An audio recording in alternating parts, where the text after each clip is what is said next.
Estimados amigos, sean bienvenidos a su programa CEO Talks.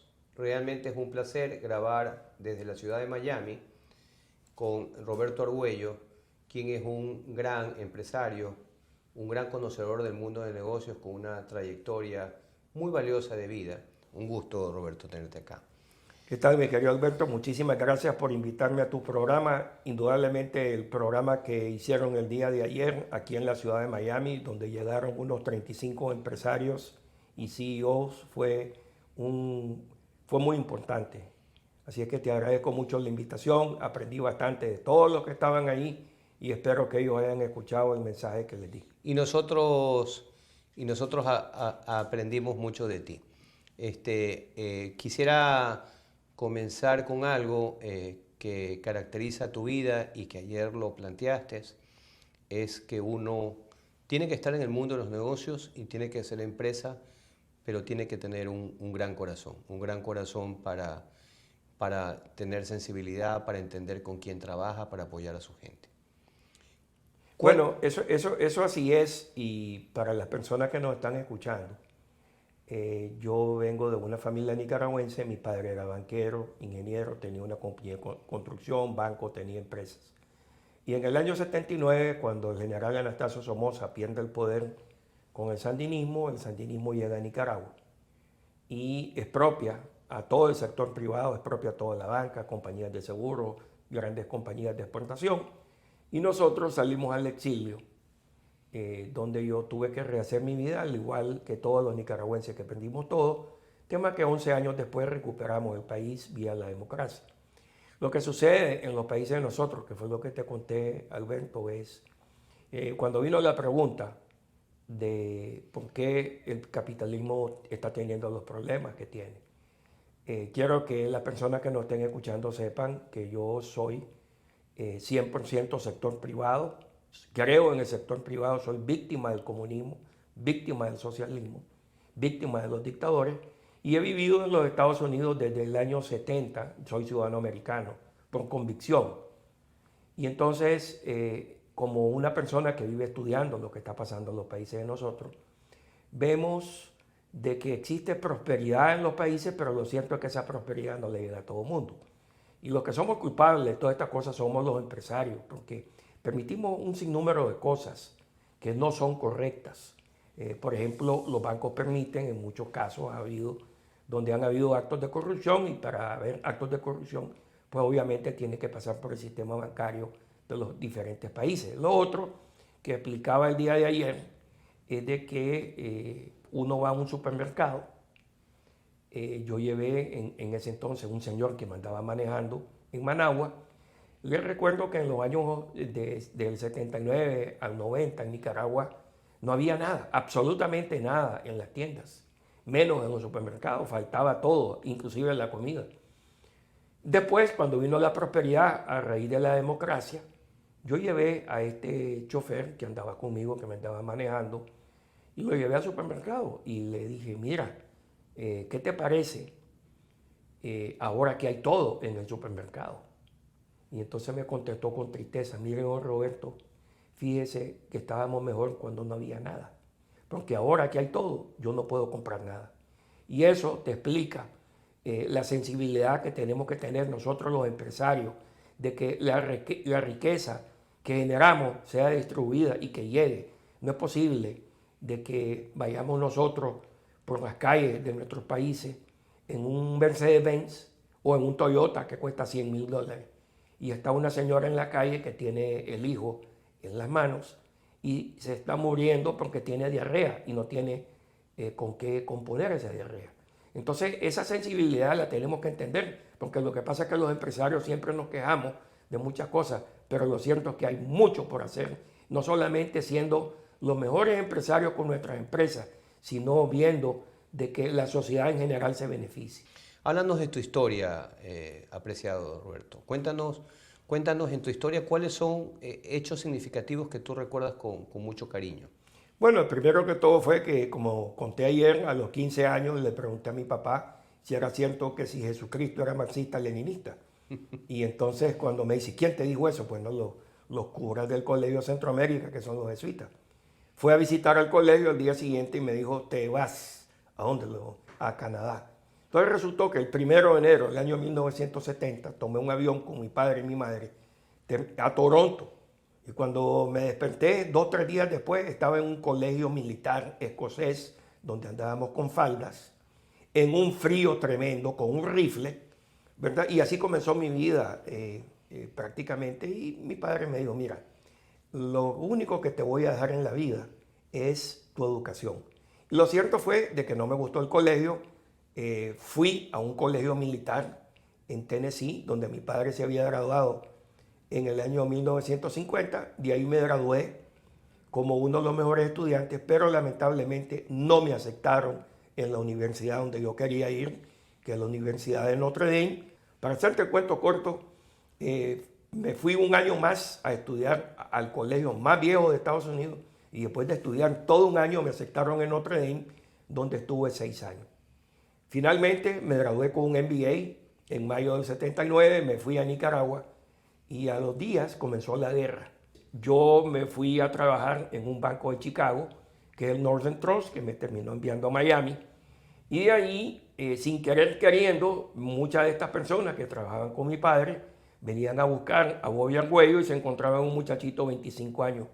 No me tocó de otra de que fundara una asociación de banqueros para ayudar a que los exiliados nicaragüenses consiguiéramos los permisos de trabajo, pudiéramos abrir cuenta en Estados Unidos y poco a poco comenzar a avanzar. Dentro de eso, me descubren en el Senado de Estados Unidos, el senador Orrin Hatch me nombra inesperadamente, yo no me lo esperaba, miembro de la Comisión Hispana del Senado de Estados Unidos, cosa que visitaba Washington todos los meses, y ahí es donde saqué tremendas relaciones, y más importante es que aprendí cómo es que funciona la política exterior de los Estados Unidos. Luego sufrí terriblemente de una enfermedad en el cuello que se llama distonia, de la cual estuve muy mal 5 años. Fui operado. A todo esto, si ustedes me están viendo en la cámara, yo no me muevo mucho, y es que no tengo mucha movilidad en el cuello. No es que no te quiera ver, pero la verdad es que si te... No te preocupes. Si te veo, no puedo voltear la cara. A través de tu vida te has reinventado. Eres una persona que continuamente, y hay algo que también me comentaste, es la importancia de la educación. Tú valoras muchísimo la educación. Ahora lees un libro a la semana, me comentas. Es que sin eso, como repito, yo nací con una cuchara de oro, lo perdí todo. Eventualmente lo recuperamos todo en nuestro país. Pero ¿qué pasa? Yo tenía una educación, había sido graduado de economía de una de las mejores universidades de los Estados Unidos con un MBA. Luego pasé en mi banco siendo entrenado 24 meses. Hoy las empresas no entrenan a los muchachos más que un mes. Pasé 24 meses antes de ver un cliente y desde entonces he leído y leído y leído. Y la verdad es que en temas, por ejemplo, que tocamos el tema de innovación, yo tengo ya 15 años de estar leyendo libros de innovación, libros que salen, libros que leo. Entonces me vivo constantemente reinventando. Yo creo que me he reinventado como 20 veces en mi vida. Existen 2 tipos de innovación, la disruptiva y la sustentada. Lo que pasa es que mucha gente no entiende eso. La sustentada es hacer lo que uno hace mejor. Eso es la sustentada. Entonces, todos los ingenieros, todos los economistas, todos nosotros estamos siempre pensando en hacer mejores productos. La disruptiva es cuando se crea un nuevo mercado que no existe. Y entonces en veces hay, la disrupción viene de muchachos jóvenes que no tienen miedo a nada. Y entonces comienzan a vender un producto y un servicio que al comienzo no es tan bueno. ¿Y qué pasa? El incumbente, cuando ve la disrupción, dice, no, hombre, este producto no es bueno. Pero ¿qué pasa? Sobre el tiempo, lo que viene pasando es de que ese producto viene mejorando, y en veces también ese producto se converge con otros productos. Entonces, por ejemplo, antes Kodak era una cámara, ¿verdad? De pronto salieron los teléfonos, los celulares que eran disruptivos con los teléfonos fijos, pero de pronto el teléfono tenía una cámara, y entonces, fíjate bien que el teléfono sustituyó el teléfono fijo y sustituyó a la cámara. Y ahora inclusive la grabación y la calculadora. Porque yo antes andaba con una calculadora, ahora lo tengo todo en mi teléfono. O sea, hay una convergencia de tecnología y todo esto generalmente lo hacen muchachos jóvenes que no le tienen miedo, que andan innovando. Cuéntanos acerca de tu organización Vida y Éxito, tu revista. Tú comenzaste en el mundo también luego de toda trayectoria de asesor, de advisor de presidentes de compañías, entraste en el mundo digital, en el mundo de las comunicaciones, de las No, revistas. lo que nos pasó fue de que hace unos 16 años, un banquero muy importante, latinoamericano, me llamó y me dijo de que era importante tener una revista en Centroamérica de que pusiera el éxito de las personas que vivían en los países de nosotros, evitando hablar cosas negativas. Entonces, firmamos un contrato con él de que nos compraba 50,000 revistas al mes, firmamos un contrato a 10 años y hicimos una revista que se llama Vida y Éxito, Negocio y Buen Vivir, donde nosotros vivimos exponiendo los éxitos de personas desde que nacen hasta que se mueren. Hablamos las cosas que nadie dice y que fomentan el bien de nuestras sociedades. Y lo cierto es de que comenzamos con una revista en físico y hace unos 5 o 6 años le apostamos al internet y entonces le metimos todo el acelerador, contratamos gente de primera, fortalecimos la página web. Hoy tenemos una edición muy fuerte, tenemos 50,000 revistas que se imprimen, que se distribuyen en 10 países, pero con el internet le llegamos a todo el mundo. Y hacen unos reportajes espectaculares y es muy importante lo que tú dices, hacer el bien, ¿no? Justamente nosotros creamos este año este programa, este canal de CEO Talks, que busca eso, humanizar el rol del empresario, del gerente general, conectarlo con la sociedad y conocer a personas tan valiosas como tú que podemos encontrar grandes aprendizajes en su historia de vida. Háblanos acerca del empresario soñador. Yo creo que siempre un empresario es una persona soñadora, que más allá de las adversidades, ¿no? Más allá de la coyuntura, siempre trasciende y siempre está buscando lo mejor para su vida. Y yo te he visto a ti como tú buscas lo mejor para tu vida, para la vida de tus colaboradores, ¿no? Yo comencé como empleado de un superbanco y tuve la suerte de que a pesar que estuve muy enfermo, 5 años, el banco me cuidó. Ese es el Northern Trust. Luego de una operación de casi 12 horas, donde me operaron colgado, pasé un año en mi casa recuperándome y entonces, ya para entonces, tenía un cierto dinero, estaba aburrido de ser banquero y dije, bueno, voy a lanzar a los negocios. Pero pasó una cosa maravillosa. Había el internet y entonces me di cuenta de que la comunicación venía bajando, ¿verdad? Los costos de la comunicación. Los costos de la comunicación. Y entonces vi cómo las llamadas internacionales, primero en los Estados Unidos se pagaba de llamada a llamada y entonces comenzó, no sé si ustedes se acuerdan, el CPP, Calling Party Pays, que el que llamaba es el que pagaba. Entonces siempre la gente decía, y esto pasaba en Ecuador también, llámame. ¿Por qué? Porque si me llamabas, el que pagaba es el que te llamaba. Llámame. ¿Verdad? El CPP. Ya la juventud no se acuerda de eso. Entonces, ¿qué pasó? Que la tecnología me permitió a mí lanzar mi negocio con 0 capital. Y entonces ahí fui creciendo, pero lo cierto es que yo tenía una base de clientes muy importante. Y entonces ahí es donde traté de entender qué es lo que necesitaba el mercado. Y entonces fui ajustando mi oferta basada en las necesidades de lo que uno dice. Es más, una de las grandes aprendizajes que tengo yo en el Northern Trust es que cuando yo estaba muy joven, 23, 24 años, le pregunté al mejor vendedor del banco, ¿y por qué soy el mejor vendedor del banco? Y me dijo, mira, te voy a contar mi secreto. Yo llevo una pluma y un papel cuando voy a una reunión. Y entonces el cliente me está hablando, yo estoy apuntando. Y cuando el cliente se cansa de hablar, ni siquiera lo interrumpo, le digo, mire, don Francisco, ¿le puedo leer lo que usted me dijo? Y entonces yo le leo todo lo que él me dijo. ¿Y sabe lo que me contesta don Francisco? Al fin alguien me entiende. Y entonces esa táctica, ¿verdad? Más la táctica del chinito, que de Chime, voy a primerlo, ¿verdad? Entonces, la táctica del chinito más la táctica de don Francisco, que me enseñó ese banquero, pues nosotros escuchamos. ¿verdad? Y entonces escuchamos qué es lo que quiere el cliente y lo otro, que este es un modelo de descomoditización, que es que cuando un cliente necesita 5 cosas y tú tienes 4, esa una que te hace falta es un complementador. Y entonces nosotros siempre nos hemos complementado con empresas, individuos que complementan nuestros servicios. No es un aliado estratégico, porque tú y yo, Alberto, podemos ser aliados estratégicos. Si alguien quiere ser miembro del council, yo te lo mando, no te pido una comisión y viceversa. Pero cuando ya nos complementamos, donde lo que tú haces más lo que yo hago es exactamente lo que quiere el cliente, es una forma de descomoditización muy efectiva.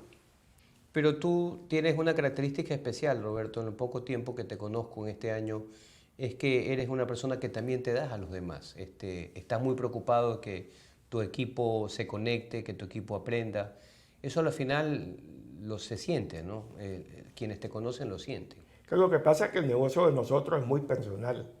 Y entonces, ¿cómo uno traspasa una relación de 50 años a un pupilo nuevo? Es bien difícil. Entonces uno lo tiene que ir metiendo a los pupilos como la pobreza, que la pobreza se te mete y ni cuenta te das. ¿Cómo es la mentoría? Danos un poquito de dos de tus consejos para ser un buen mentor.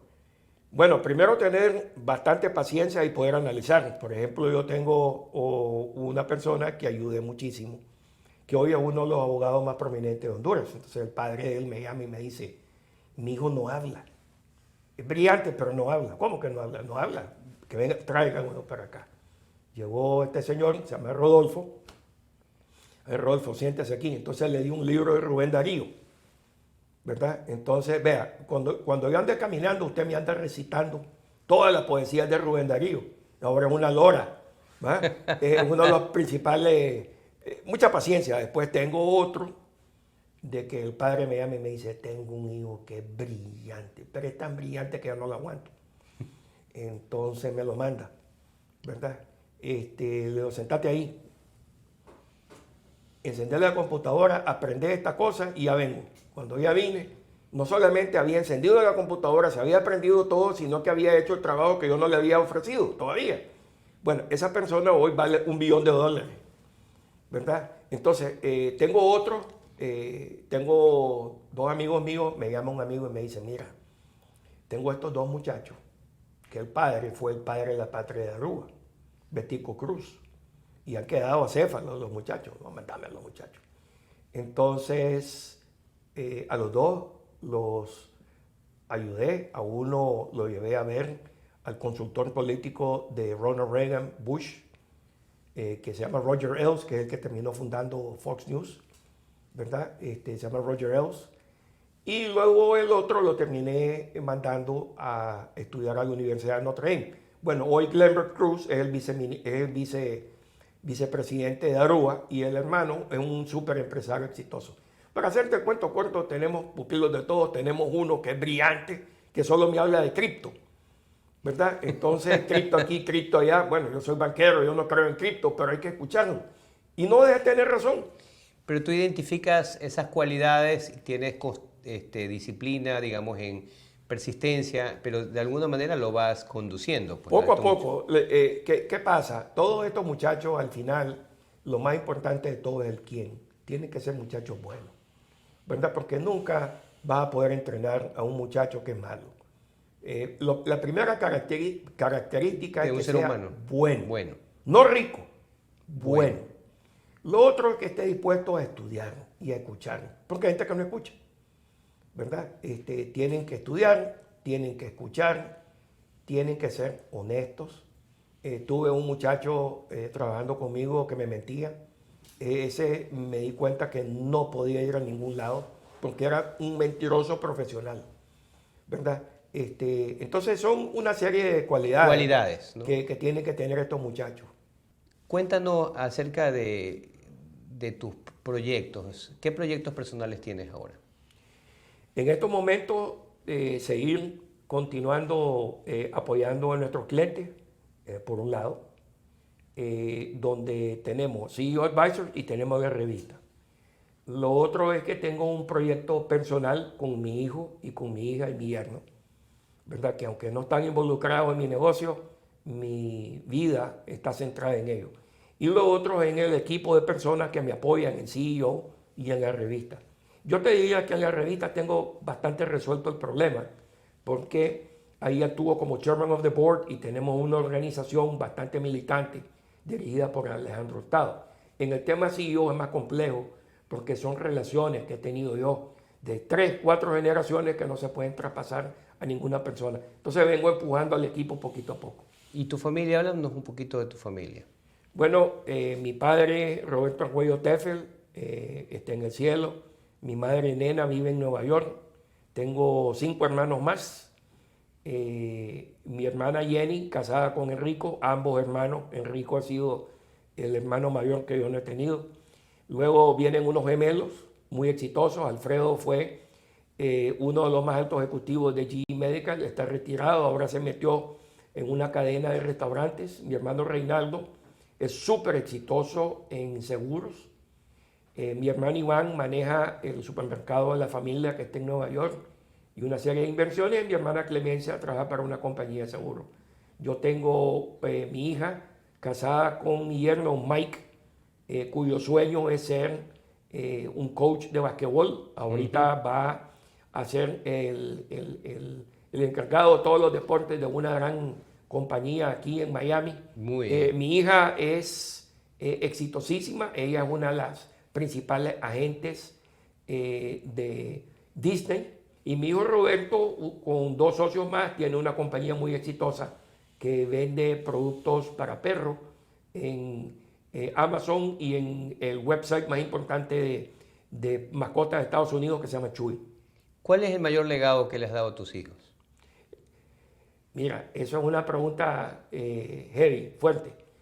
Primero, yo comprendí que el nombre de mi padre es algo increíble. Entonces, imagínate que yo me llamo exactamente como mi padre.